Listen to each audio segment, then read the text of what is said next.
All right, good afternoon, I should say. It's March 28th, 2024. It's 3 p.m. I'm calling to order the Metro Flood Diversion Authority Board of Directors meeting. Could I get a roll call, please? Mayor Carlson.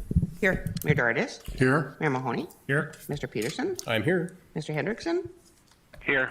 Mr. Pepcorn. Here. Mr. Ebinger. Here. Mr. Strand. Here. Mr. Campbell. Here. Mrs. Sherling.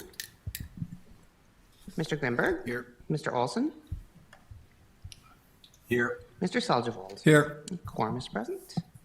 Thank you. Moving on to the approval of the meeting minutes from February 22nd, 2024. Do I have a motion to approve? So moved. Second.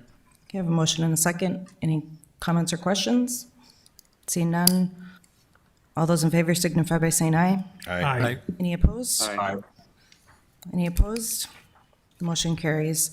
Moving on to number 3, the approval of the order of the agenda. Do I have a motion to approve the order of the agenda? So move. Second. I have a motion and a second. Any questions or comments? Seeing none, all those in favor signify by saying aye. Aye. Aye. Aye. Any opposed? That motion carries as well. Moving on to the consent agenda, we have, let's see here, 7 items under the consent agenda. Do I have a motion to approve the consent agenda? So moved. I have a motion and a second. Again, any questions or comments? Seeing none, all those in favor signify by saying aye. Aye. It has to be a roll call. Oh, that is a roll call. Thank you, Mayor Mahoney. Could I get a roll call on this, please? Mayor Carlson. Yes. Mayor Dardis. Yes. Mayor Mahoney. Yes. Mr. Peterson. Yes. Mr. Hendrickson. Yes. Mr. Pepcorn. Aye. Mr. Ebinger. Aye. Mr. Strand. Yes. Mr. Campbell. Yes. Mr. Grimberg. Aye. Mr. Olson. Yes. Mr. Seljevold. Aye. That is everyone. Thank you. All right. Moving on, all right, that motion carries.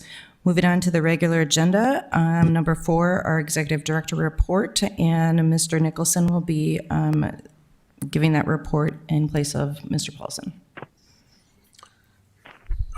Chair Carlson, members of the board, Joel is out on PTO, but he is available by phone in case you have questions direct for him. Very short presentation today in today's meeting, reporting out on some meetings and outreach that have taken place. Chris Bachgard and Adam Rude from HMG made a presentation at the statewide North Dakota DOT Transportation Conference on March 5th in Bismarck. Joel and John Shockley were at the P3 conference in Dallas, March 11th through the 13th. Joel sat in on the opening plenary panel along with 3 other panelists from Texas, Washington, and Colorado. The third item is the FEMA meetings and tour. FEMA was in town to discuss on a technical basis the upcoming LOMR process and met to review what needed to be done from a data perspective. And really it was I would say a boots on the ground working meeting for that team to understand how this is going to move forward and get the stage set. It was a very good meeting. Chris was in attendance, and if you have detailed questions, I'll lean on him to answer those. The group's planning to meet again in late summer to move forward, and again, I think you might have seen Joel's report on that in a board briefing that went out earlier this month. The last item is the Cass County Area Retired Teachers Association. Amy Weiser Wilson made that presentation and reported that they had to go out and get more chairs and more tables because there was an extreme amount of interest in the project. So a good meeting there. And that concludes the executive director's report for this month. Thank you, Mr. Nicholson. Any questions? Commissioner Pepcorn. Martin, can I ask a question? So you talked about meeting with FEMA. So Yes. with some of our other diversion projects, there was a delay. Once they were completed to be certified, do you think that will be shorter? Let's say because they're involved with it, do you think they could possibly certify it once it's completed? I guess and I know it's an unanswerable question, but to give us a time frame or just a ballpark. Thank you. Yeah, and I'm maybe Chris could give you a time frame, but I'm not going to put him on that spot unless he wants to be. The entire focus of the meeting was to create the environment to shorten that timeframe. So the team is focused on that to understand technically this is a different kind of a project for FEMA. It's much bigger. It is very complex compared to most one-off projects that may go in front of them. So the effort was to understand what is the process that we're going to follow? What data do you need? When can we do it? The objective is to shorten that time frame and get that certification as soon as possible. But I don't believe there's any date necessarily or time frame established yet. Perhaps after the next meeting in the summer, we'll start to get a better picture for how long that will take. That's great. Thank you. Okay. Mayor Mahoney. I just would like the next time FEMA comes by that the political people could meet with them. I like Dave had a good question, but some of us might want to put a face in front of them that make it understand that it's pretty critical. I think from your point of view, what we're talking about is we know that's millions of dollars of flood insurance people have. And I would put Chris on a line now. When is it going to be? I mean, I recognize that what FEMA told you is oftentimes there's federal rules they have to work around, and they will work at it. I was pleased that I heard the technical committee had great meeting with them, that they understand the need for us to have speed in which this decision is made. But I think realistic, if there's any political pressure that has to be brought to this to help make it move faster, I think we want to have the ability to help do that.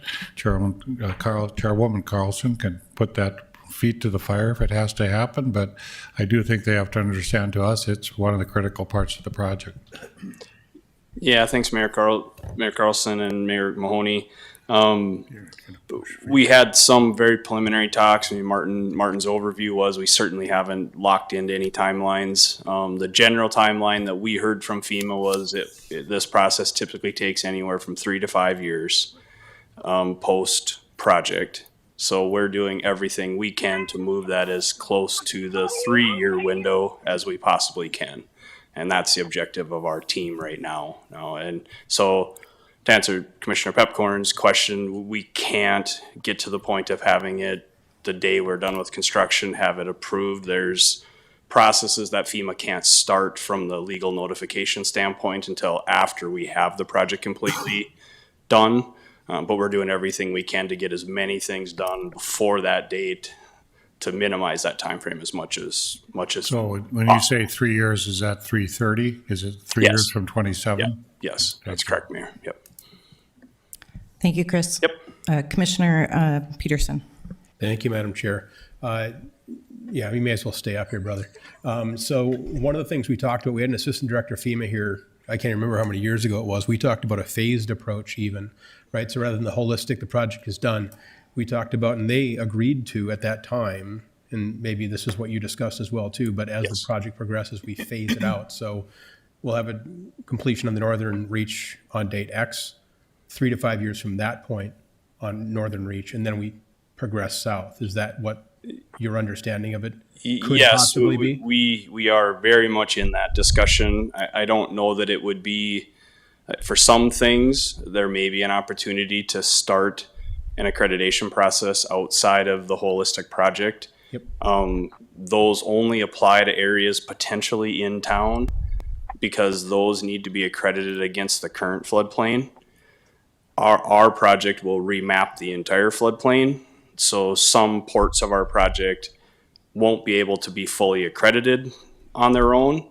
But what we talked quite a bit about and the direction that we're heading right now between now and September is to map out a way to start the review process for portions of the project ahead of when they're done and ready. We'll start the reviews with FEMA so that when we get to that 27 date, we will have much of the data already reviewed and ready to go. So yes, they're very much still on board with that, Commissioner Peterson, and that was one of the main topics that we did talk about, and one of the main do-outs that we have is to provide a better roadmap for what that timing looks like. So our technical team is in the process of working on that schedule now. So Perfect. So I misheard you.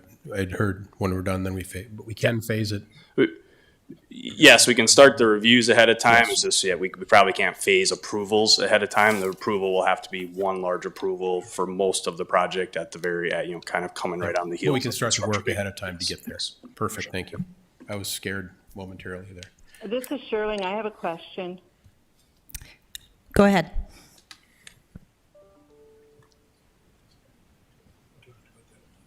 Hello? You can go ahead, Commissioner Sherling. Okay, Mayor Carlson, I can't hear you, but I think you said to go ahead.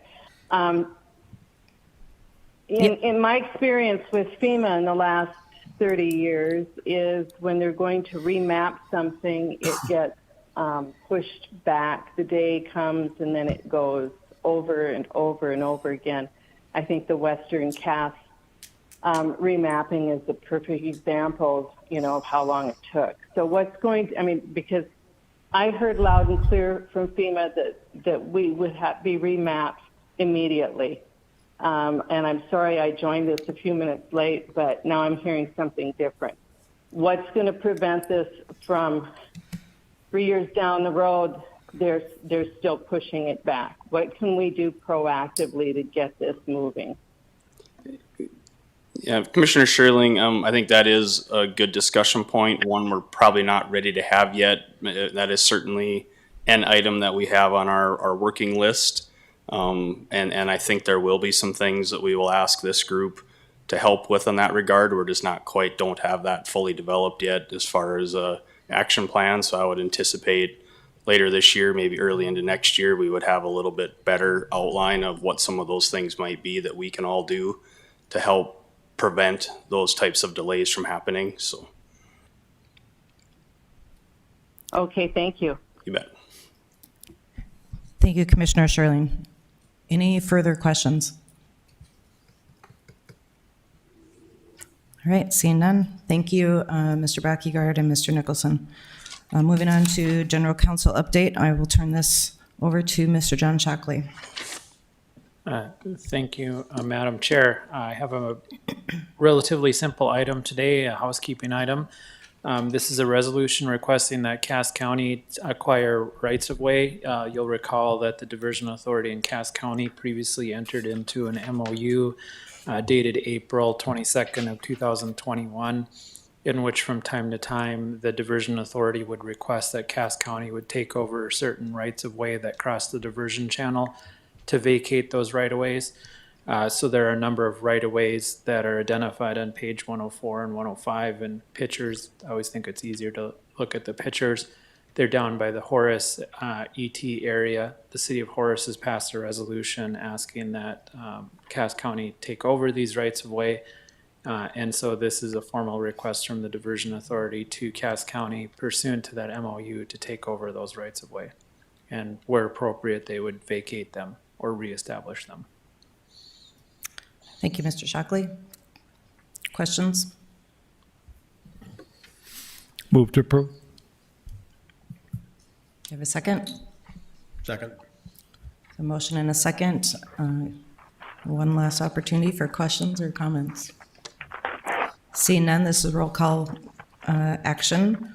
So roll call vote, please. Mayor Carlson? Yes. Mayor Dardis? Yes. Mayor Mahoney? Aye. Mr. Peterson? Yes. Mr. Hendrickson? Yes. Mr. Pepcorn? Aye. Mr. Ebinger? Aye. Mr. Strand? Yes. Mr. Campbell? Yes. Mrs. Sterling? Yes. Mr. Grimberg? Aye. Mr. Olson? Yes. Mr. Stelter? Aye. That is everyone. Thank you, Don. All right, moving on to construction project updates. First on the agenda, under this item is the U.S. Army Corps project update. So I will turn this over to Ms. Terry Williams. Good afternoon, Chair Carlson and board members. This is the Corps' update for the month of March 2024. For the diversion inlet structure, the gate machinery redesign and modifications are basically underway, and the soonest, our best guess as to when the gate machinery will be completely installed and we'll be conducting training and commissioning at the inlet structure is summer, fall of this year. On to number 2, the Wild Rice River structure. Right now, all they're doing really is some concrete finish work and hand railing work. The construction trailers are scheduled to be taken off site in the next couple of days. And with respect to the gate machinery, we have the same situation as the inlet structure. We anticipate it to be fully resolved and all training and commissioning done on this structure summer or fall of this year. On to number 3, I-29, nothing new to report there, except we continue to write the O&M documents and prepare for turnover. Number 4, the Red River structure. This is covered by the drone footage today. We're at about 51% complete. Tannergate 1 did start arriving last week, and the arrivals, the deliveries will continue through about mid-April, and it will take about 9 to 10 trucks to deliver Tannergate 1. The rest of the gates 2 and 3 should be delivered by the end of the calendar year and installed. On to number 5, during 27, nothing new to report there, really. Seating ongoing. This is a 5-year contract. Number 6, Drayton Dam, nothing new to report. Number 7, Reach SE2A, we don't have a date as to when the contractor is going to start work up again. I think the latest winter weather has maybe changed their plans a little bit. On to number 8, our contract awards for this year. We've awarded SC1B, 2B, and the OHB ring levy, the last phase, totaling about $50 million. Another $18 million once we award the options for each SC2B. And at the last meeting, the last board meeting, had several questions about our bids.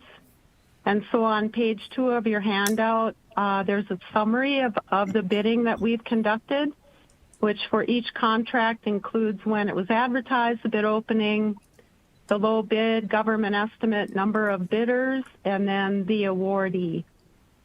So for example, for each SC1B, the awardee was HSG Park from Harvey, North Dakota. HSG stands for Harvey Sand and Gravel. And that was awarded for a little over $13 million, and the government estimate came in at almost $15 million. So back up to number 9, Southern Magnet Design, SC4.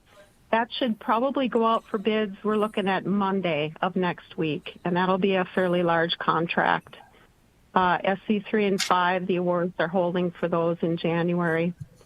On to number 10, the SEA, the Supplemental Environmental Assessment. The public comment period closed, and the only comments we received were from natural resource agencies like the North Dakota Department of Water Resources and the Minnesota DNR. Our next steps are to finalize that NEPA document and hopefully sign a FONSI probably within the next month or 2. With that ends my briefing unless there's any questions. Thank you, Ms. Williams. Are there any questions? Chairman Carlson, I have a question. Go ahead, This is Roger. Terry, Roger, talk to me about, having to modify the gate and why that happened and at whose cost is that? Just maybe talk about that a little bit and explain it. Sure. So the designs, the plans and specs for all 3 structures mentioned using worm drives for the center drive for the gearing.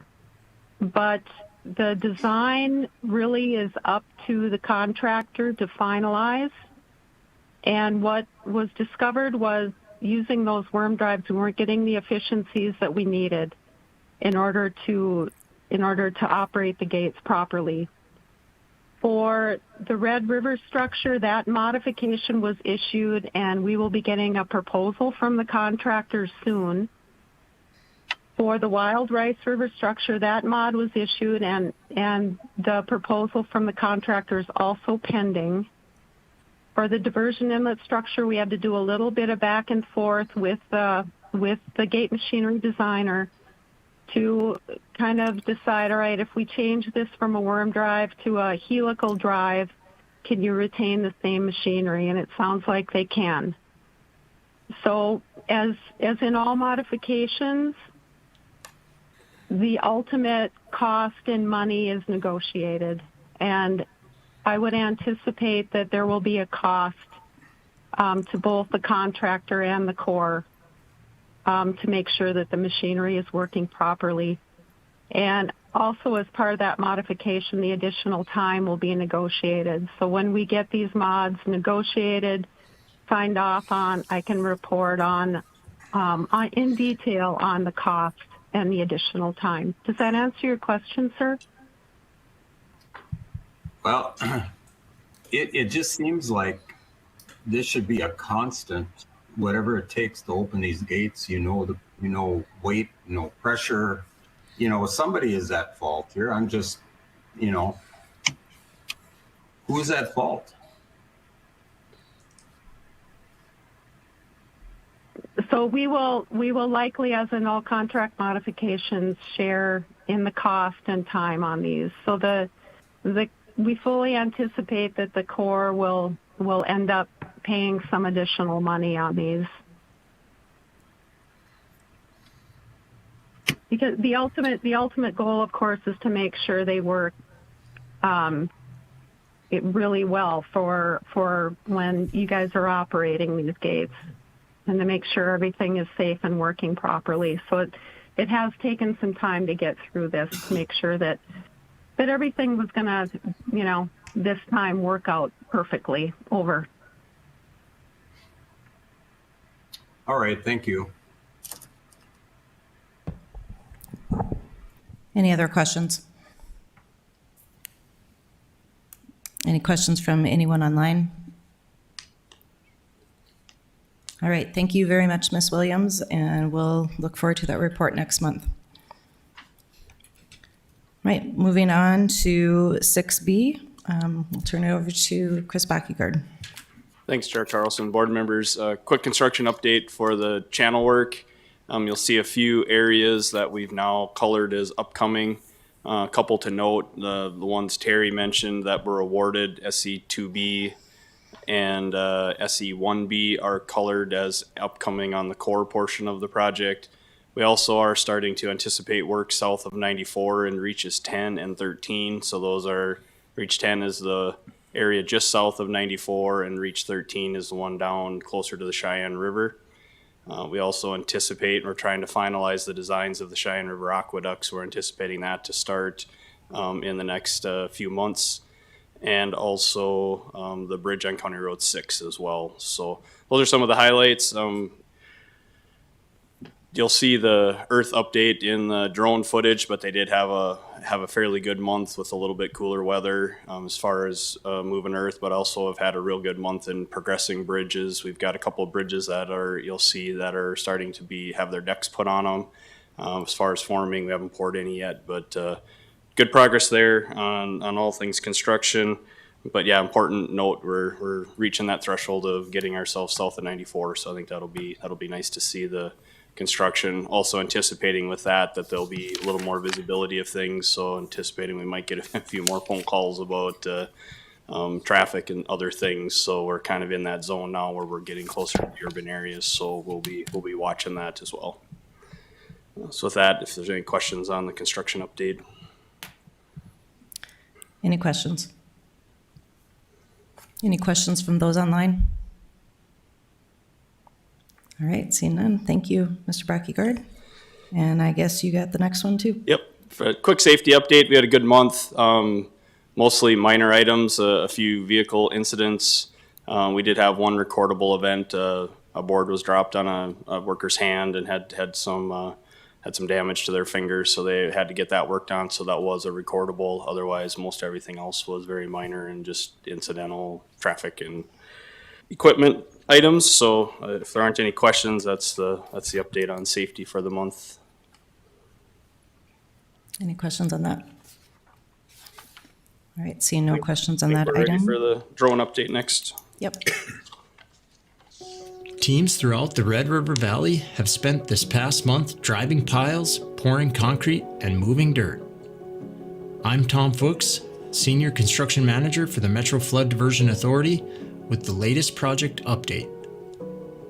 Our tour starts at the Red River structure, where we had expected work to pause for the winter months.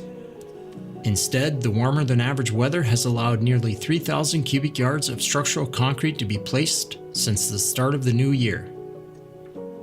In the past month, Ames Construction completed portions of formwork, rebar and concrete placement at the structure's west stilling basin and downstream retaining walls. They also completed portions of both of the structure's abutments and piers. With the west abutment nearly complete, crews have now installed shoring towers and post-tension bars in preparation for casting the first of the structure's trunnion girders. Situated at the top back of the abutments and piers, the trunnion girders act as the anchor point for the Tanner Gate strut arms and must resist the pressure from floodwaters when the gates are lowered during operational events. Speaking of Tanner Gates, we'll be sure to highlight their scheduled arrivals in the coming weeks.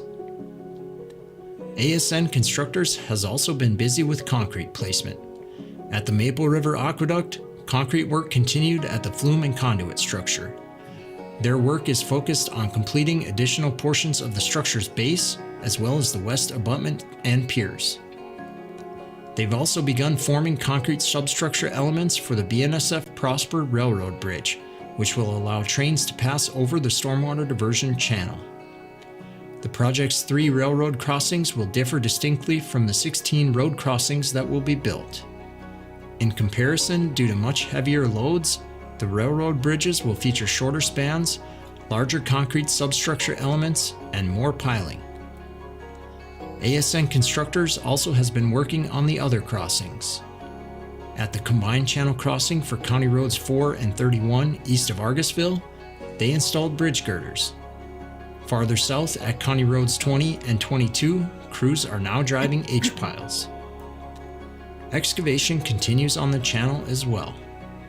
Of the 45 million cubic yards of material that must be moved, ASN Constructors is approaching the 19 million cubic yard mark. That's enough dirt to fill the Fargo Dome about 9 times. Want to learn more interesting facts and continue to follow the construction progress? Sign up for the Diversion Current at fmdiversion.gov/subscribe. All right. Thank you.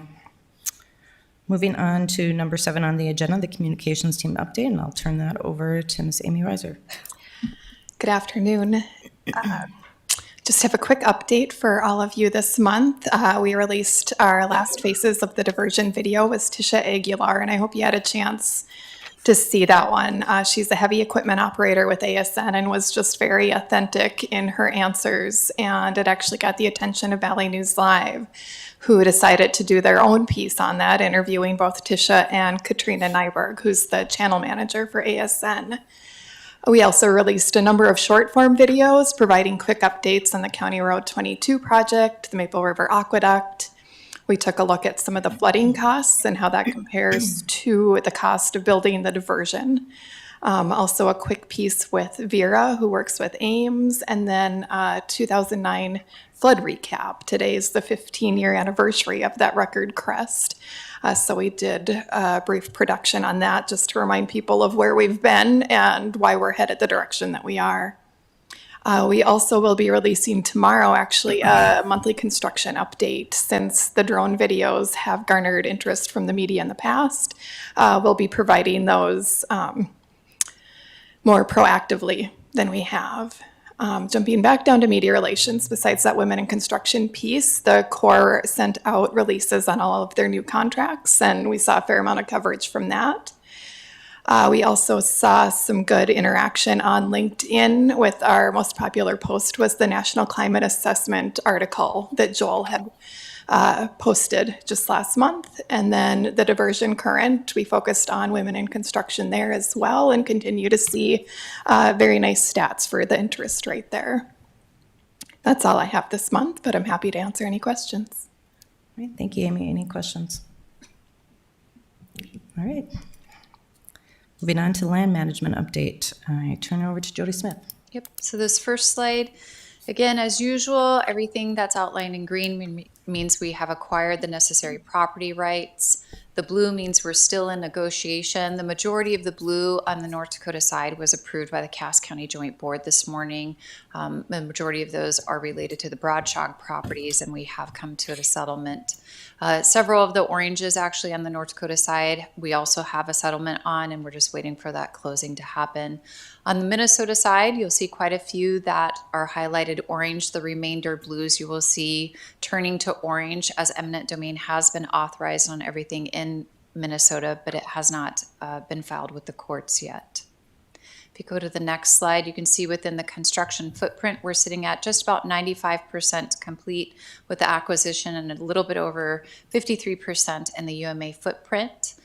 On the next slide then, on the southern embankment, for the most part, we've acquired the property rights that we need. We have a couple sitting in SE2B, and of course we have the eminent domain filings on SE4 and 5. In the upstream mitigation area, again, sitting just at 53%, again, continue to make progress on the environmental monitoring easements. On the next slide, we go over, just what's been sitting with the property owners in the construction footprint versus UMA footprint. I know Mr. Olson, Manager Olson, had a question this morning about the 18 in litigation, but 0 ongoing negotiations. The ongoing negotiations relate back to the blue highlight in the charts that were above, and that means that we have not filed eminent domain. Of course, once we do file eminent domain, we do continue to negotiate with the property owners. On the final slide, we just give a high-level overview, always continuing to negotiate with our property owners. In the last month, we did close on 15 parcels, including 5 landowners. We do have 9 parcels with 3 landowner groups are pending closing in March. I know that we did close last Friday on several property owners on SE4. The MCC JPA did approve closing an additional handful of them tomorrow. We have obtained the right of entry on 30 of I think it's now at 32 of the 56 Christine easement parcels. And the Cass County Joint Board did authorize going forward with court-ordered right of entries within Christine starting next week. We do have we are working on a scheduled Wolverton landowner meeting. We're hoping to get that scheduled for the end of April. If not, that will be the first week in May. We do continue to work on farmland leases for 2024. And of course, we did release an upgrade for the web map. I think I already noted, of course, the Broadshogs have settled again. That's 26 parcels, about 10% of the footprint of the upstream mitigation area. So it was a significant undertaking by the Cass County Joint Board this morning.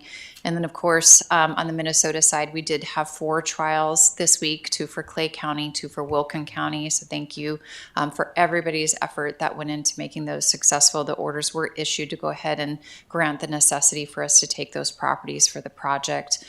We are working on getting some transfers completed. The wire transfers were supposed to be completed to the property owners today. Unfortunately, as I was sitting here, I learned that U.S. Bank decided to close today at 1 o'clock. And since that's Clay County's bank, that's the face I made, Mayor Carlson.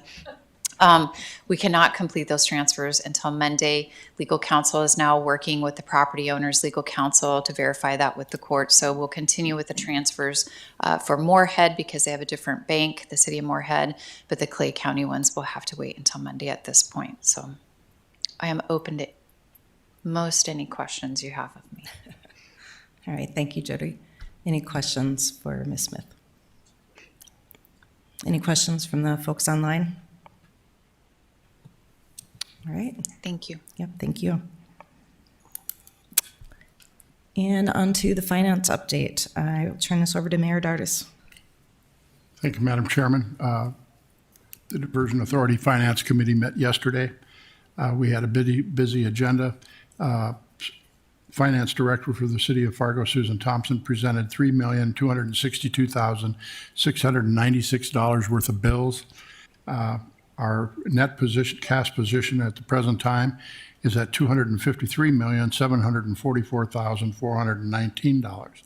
We also had 2 board approval contracting actions that took place that were presented by Mr. Nicholson.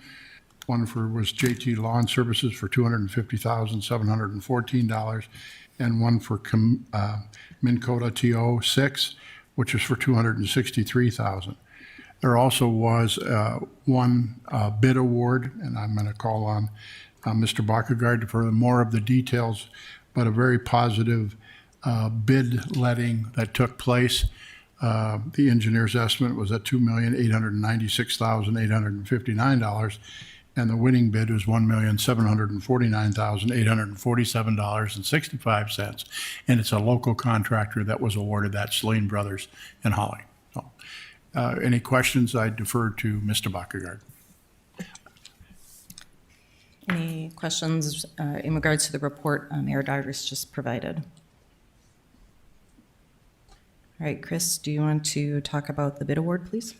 Yeah, sure. I don't need to add much. Thanks, Mayor Dardis, for highlighting that. Yeah, we did have one bid opening this month for work package 47B. This is for utility work in advance of the U.S. Army Corps of Engineers Reach SE3 project that is set to be bid later this year.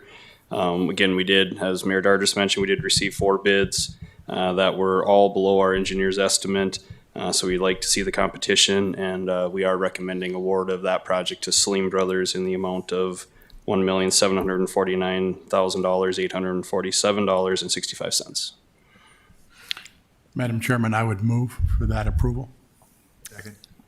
Okay, I have a motion and a second. Any questions? Seeing none, could I get a roll call vote, please? Mayor Carlson. Yes. Mayor Dardis. Yes. Mayor Mahoney. Aye. Mr. Peterson. Yes. Mr. Hendrickson. Yes. Mr. Pepcorn. Aye. Mr. Ebinger. Aye. Mr. Strand. Yes. Mr. Campbell. Yes. Mrs. Shirley. Yes. Mr. Grinberg. Aye. Mr. Olson. Yes. Mr. Selzwold. Aye. That is everyone. Thank you, and that motion carries. So moving on, I would be looking for a motion to go into closed executive session pursuant to North Dakota Century Code, Section 44-04-19.1, paren 2 and 9, for attorney consultation regarding negotiations update for an amendment to the project agreement for the stormwater diversion channel and associated infrastructure. Second.